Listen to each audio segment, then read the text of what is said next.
It seems to me, first of all, from what I understand from doctors, that's really rare. If it's a legitimate rape, the female body has ways to try to shut that whole thing down.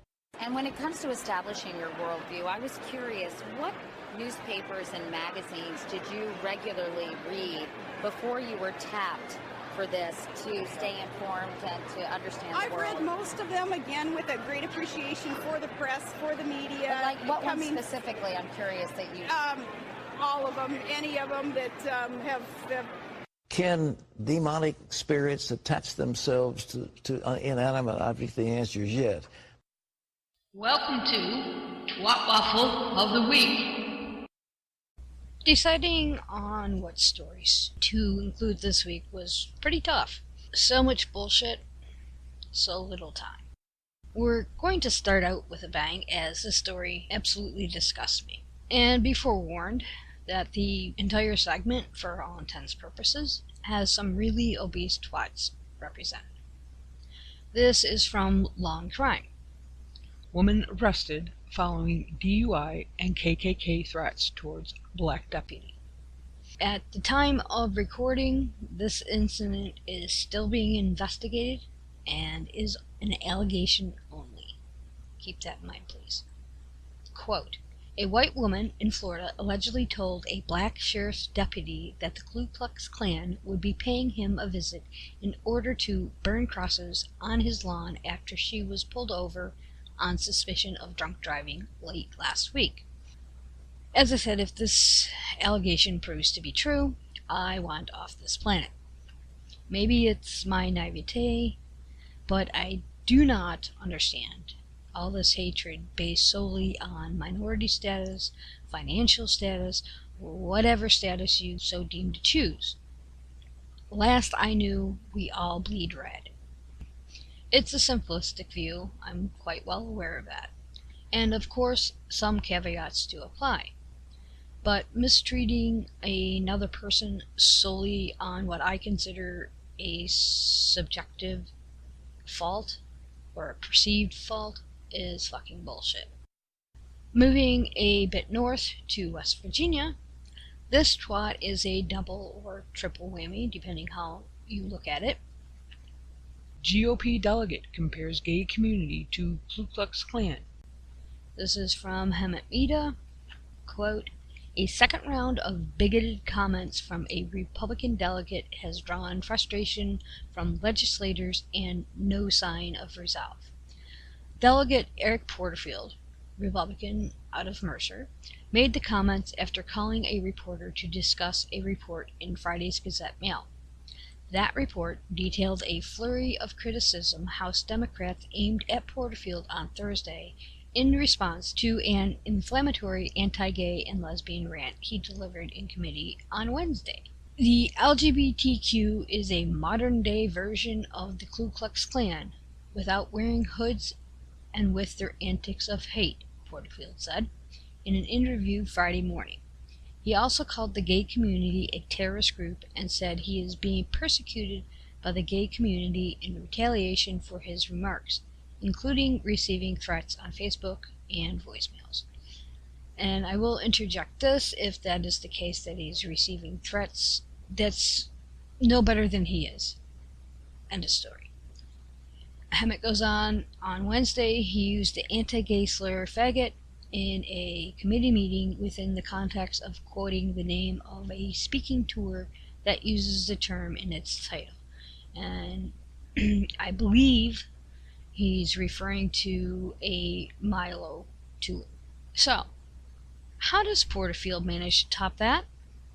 Well, the IFB preacher man was asked in an interview how he would respond if his kids came out to him as gay. He responded by joking about how he would try to drown them. According to LGBTQ Nation, as I was getting ready to record this, he's now saying that he was just trying to upset liberals. Callous Republican says he threatened to drown his kids if they came out as gay to bait liberals. Quote, in a Facebook post, Porterfield said that if his children indulged in any type of sinful life, he would love them, pray for them, fast over them, and seek the Lord to watch over them. he stressed that he would definitely not drown them. Liberals always take the bait, he concluded. He ended his post with a smile emoticon, perhaps a reference to how he grinned while saying he would drown his children. Such adult behavior. Not. Sliding over a bit to the left, on the map anyways, Ken Ham has once again enlightened us with his wisdom by declaring science is all wrong.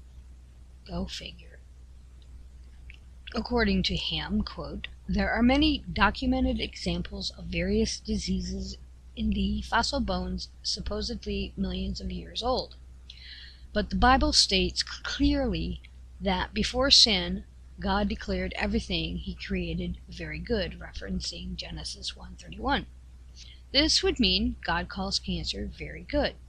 For those Christians who believe in millions of years, blaming disease and cancer on God and not our sin is to attack the character of our holy God. Also, allowing death, disease, and bloodshed before sin undermines the atonement and thus the gospel. The Bible is clear. Death, disease, and bloodshed in this world are the result of our sin. Romans chapter 8 explains that the whole world is groaning because of sin. Christians who believe in millions of years need to give up this terrible, compromised belief. Now, it's important to bear in mind that what Ken Ham was reacting to or responding to was a very short blurb concerning a 2008 find which was published in JAMA Oncology. Triassic cancer, osteosarcoma in a 240 million year old stem turtle. Ham offered absolutely no rebuttal to any findings in the paper, just blatantly states that science is wrong. And speaking of Ken Ham, seems he has a problem with atheist minister Greta Vesper. And for those of you unaware, Greta has been a guest on Beyond the Trailer Park, as well as the officiant of Deb's funeral. So yeah, this is a bit personal. This next story, as I said, a lot of bombshells this week. In all honesty, could be an episode unto itself. It's an issue that bears close scrutiny, but it's not something I'm able to do at the moment because of time constraints. It's a big concern, though, that we gotta keep in mind. According to Slate, the Trump administration quietly changed the definition of domestic violence, and we have no idea what for. Quote, without fanfare or even notice, the Department of Justice's Office on Violence Against Women made significant changes to its definition of domestic violence in April of last year. The Obama-era definition was expansive, vetted by experts, including the National Center for Victims of Crime and the National Domestic Violence Hotline. The Trump administration's definition is substantially more limited and less informed, effectively denying the experiences of victims of abuse by attempting to cast domestic violence as an exclusively criminal concern. The previous definition included criminal components of the phenomena that experts recognize as domestic abuse, a pattern of deliberate behavior, the dynamics of power and control, and behaviors that encompass physical or sexual violence, as well as forms of emotional, economic, or psychological abuse.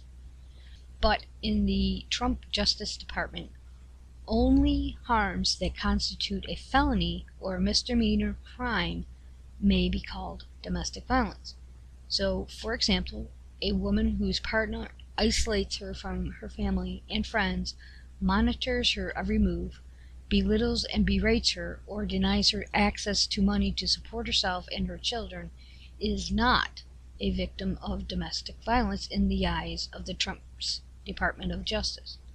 This makes no sense, for an office charged with funding and implementing solutions to the problem of domestic violence rather than merely prosecuting individual abusers. End quote.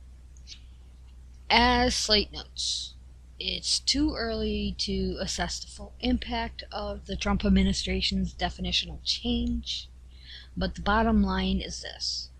The Republicans' war on women continues as the Trump administration quietly redefines domestic violence and sexual assault, according to critics, setting back the cause of women's rights by 50 years. One issue I have always been a staunch supporter of is sukkahs, or the notion of religious freedom. Personally, like I said last week to our troll, I don't give a flying fuck what someone believes. It really, to me, is a moot point, because even in my utopian mind of a society that we would have, religion is going to be there whether we like it or not.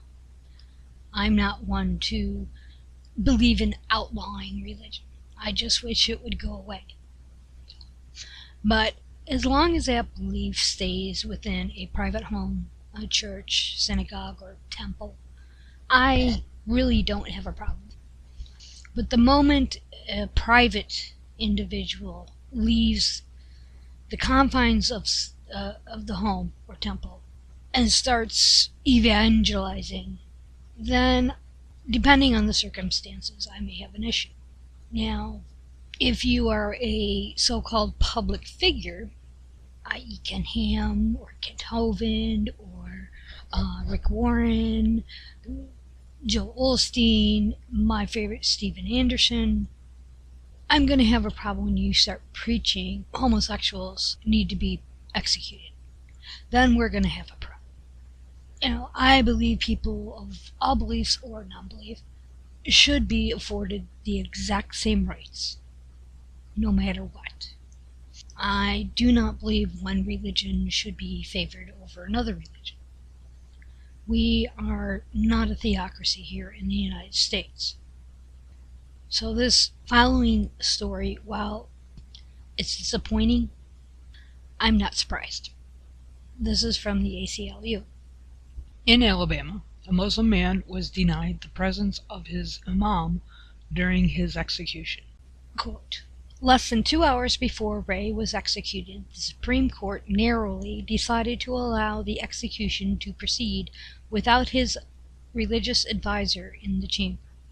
This ruling was handed down despite the fact that Christian prisoners are routinely accompanied by chaplains during their final moments.